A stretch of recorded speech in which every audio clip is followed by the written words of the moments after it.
All right, so we have had quite a week when it comes to the economy. What is your take on this Friday night?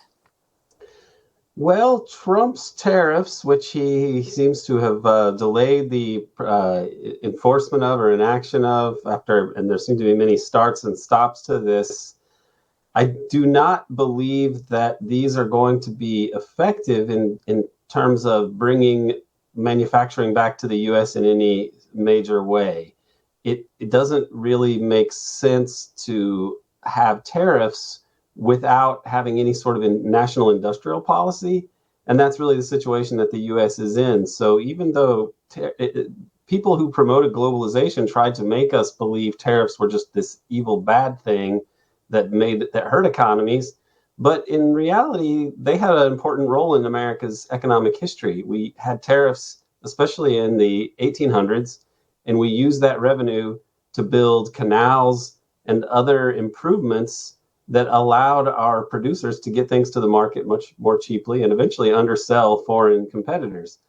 Today, it does not seem that they need the tariffs for that kind of a purpose. They don't. They're not going to do anything to reduce the cost of American goods in the same way that they did in the past. So I don't think that they're likely to really have a big economic impact that's positive, but they may increase prices of imports a bit. So, do you believe that the pause is going to last? I mean, are we looking seriously here at this long pause?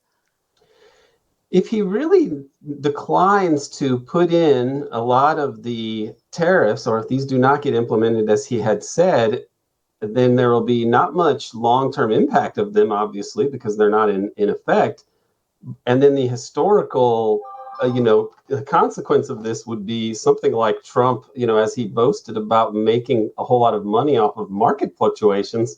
That might be what's most remembered about this, depending on how things play out. So I don't. It's hard to say. The Trump administration is very unpredictable to me and inscrutable in that I don't necessarily know what they're even trying to do some of the time. So my predictions are fuzzy at best.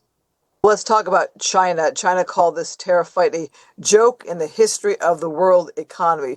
What do you make of China's response? Well, the Chinese response is for them, this is a little more aggressive than they have been, traditionally over decades. They're quite circumspect with a lot of official pronouncements. We do have this wolf warrior diplomat phenomenon that we saw off and on over the last, 10 years or so, where they're more candid and derisive about what they perceive as U.S. imperialism and so on. But I think that this assessment that it will not be remembered as any kind of economic stratagem that was successful is about correct. Whether it's a giant joke or not, that's for other people to decide, and humor is subjective. But I think that a lot of what we are seeing for several years now is an empire or a global order that is not really working and yet is too powerful and too entrenched to really be changed or replaced easily. And so the US trying to hold on to this position of dominance and dollar hegemony over the world, or a dollarized world economy, that this is it's all empires and domination regimes or hegemonic regimes, whatever you want to call them, political orders, eventually change and give way to something else. And I think that the strange political events of last 20 years or so, depending on how far you want to go back, are a consequence really of a political economic order that is in decline and ultimately headed towards a major transition. Well, with China, how much of this is about trade or power or influence, military positioning? I think the Chinese have to perceive that this is an economic war between, it's a kind of economic warfare that the U.S. is attempting to do to hurt, Chinese and other countries' export economies. China got to be wealthy and got to be the biggest economy in the world by adapting to this dollarized international economy, and they accumulated many dollars in the process because, in large part, because U.S. corporations moved to China where the labor was cheaper. American labor, even though the minimum wage is very low and so on, is very expensive because healthcare, housing, and education are very expensive in the U.S. because, in part, because we have billionaires who make sort of what you could call rental income or unearned income from these sectors of the economy. And because of that, it's very expensive to live in the U.S., to go to the doctor in the U.S., to pay off your student loans in the United States. Whereas, it was maybe a few years ago, Xi Jinping said, we have a problem. There's too much profiteering in the education, healthcare, and housing societies. And so we're going to restructure these and crack down on profiteering. And it seems that those things are certainly much more affordable in China. But in the U.S., we don't have the political will to do that because of the fact that the people that make so much money in those industries contribute so much money to Congress that they essentially own Congress. All right, so President Trump has said he has a very good relationship with the president of China. How do you negotiate a trade war when you have this personal relationship? Does that help? Does it hurt? Trump is, for as much as he seems to be a polarizing figure, let's say, it does seem that he is willing to engage with world leaders in some ways, even that Biden would. This is most obvious with the case of Putin. But of course, as a consequence, he just gets called a Putin, agent, which is, one of the few things you can't really accuse Trump of, in my opinion, but credibly.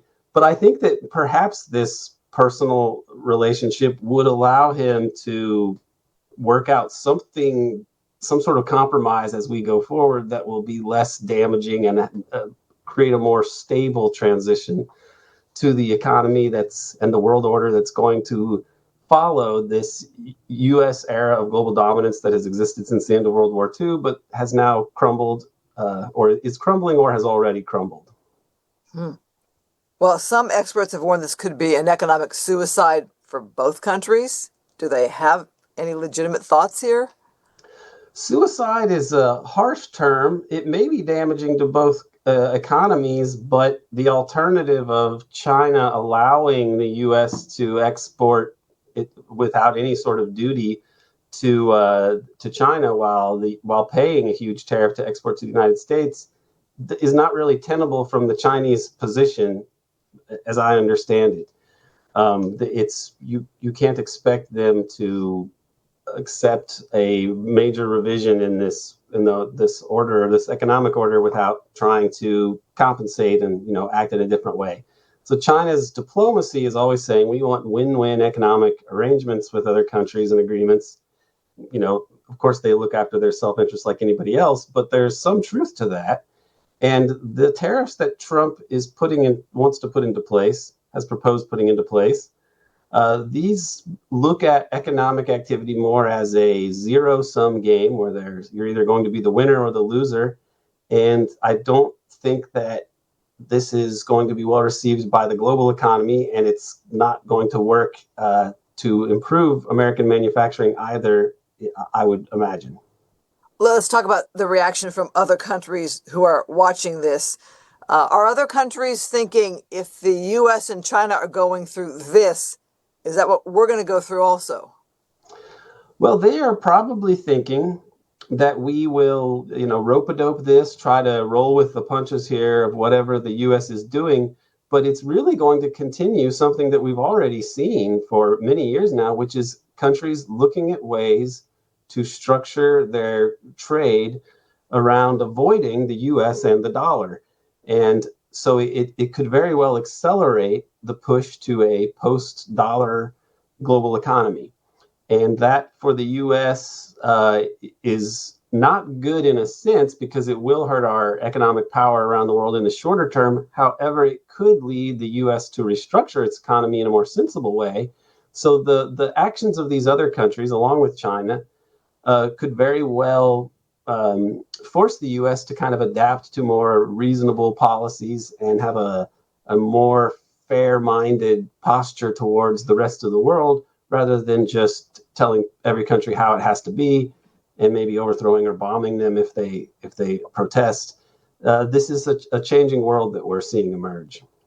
Are we heading toward an economic Cold War with China? I would say we already are in a sort of Cold War already, and an economic Cold War is a part of it. So there is a part of this, but the economies are so intertwined that it's a very strange one because the purpose of the original Cold War and even really the creation of NATO, more than most people recognize, was really to wall off and quarantine the Soviet Union and the Soviet bloc and the communist bloc and make it so they couldn't trade with the capitalist countries. It was a way to contain the economic system of the Soviet Union. But China is so integrated into the U.S. economy because we intentionally did that. We intentionally encouraged companies to relocate production overseas, and this allowed for a lot of technology transfer. And the Chinese economy has developed on a scale that's unprecedented in human history. I mean, hundreds of millions of people have been lifted out of poverty, and their life expectancy now exceeds the United States, which should be very alarming to people as to how we are the richest, most technologically advanced country in the world. But China, which was such a mess at the beginning of the 20th century and at the midpoint of the 20th century, has now surpassed us in life expectancy. So these are tectonic shifts in world history. As you go to sleep on a Friday night, how are you feeling about the US and the Trump administration? Well, I am hoping that the Trump administration can avoid war, a bigger war in the Middle East. I feel that this is a major sticking point with, making this transition to a new kind of world order that we are seeing. And one of the major unresolved issues is how is the Middle East going to look? Because once the U.S. is not the most powerful country in the world that has essentially an unlimited military budget, thanks to the status of the dollar, then where does that leave Israel?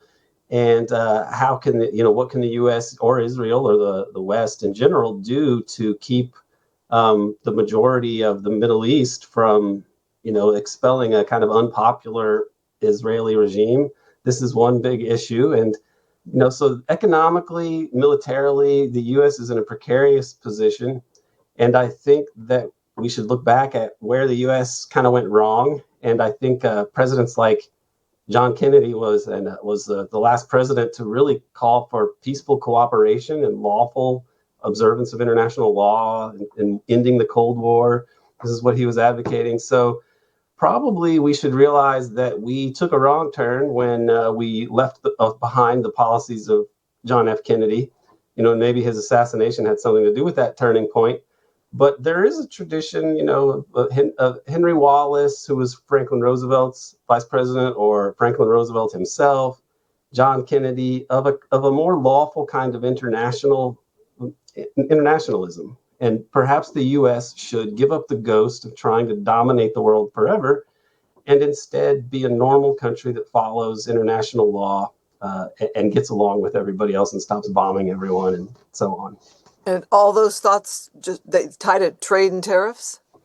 They do because the military machine is very much related to the international economic order that the U.S. Created and has policed since the end of World War II. So the tariffs, the gold standard that we had until 1971, and then the post gold standard era that we've had since 1971, these are all related. They're all related to geopolitics, military, and political economy, political economic issues that the U.S. has presided over since the end of World War II as the most powerful So, country. some very big issues to think about. Yes, absolutely. We're living in very, very historic times. This is centuries, really. I would argue that centuries of Western dominance, European white people dominance, white countries dominance anyway, that these are coming to an end, and they're making a lot of people go a little nuts because it's more than we can process for a lot of people. And I can't predict where it's going, but I know big changes are afoot. And who do you see as rising in dominance? I think that China is poised to be a new kind of leading country potentially but that they don't seem to have the aspirations of the U.S. They have maybe one external military base around the world compared to the 800 to 1,000 that the U.S. has. And if you look at the history of Chinese diplomatic relations, they've generally stayed in their area and not been a maritime. They've not been a maritime, naval power in the ways that the Brits and the U.S. were. So I think you may end up with a more multipolar world where there isn't any one country. No country is going to replace the U.S. and do what the U.S. has done. I don't believe that China aspires to that role. At least it doesn't seem that way now. So perhaps a more lawful international order where people recognize there's no future in wars between the most powerful countries because they'll have nukes. They have nukes that will start flying and then we'll all be dead. And so they don't really have any choice but to peacefully cooperate with people. And that's something I think we need to recognize sooner rather than later if we want to live. Do you have a podcast that you speak regularly on? Yes, I run the American Exception podcast, which I began not too long after I got my political science PhD, because it seemed more realistic than waiting for a tenured professorship. So I run that podcast, and I put out a lot of shows on different subjects related to the U.S. regime, U.S. political economy, U.S. empire, and so on. Okay, thank you for your time. I appreciate you.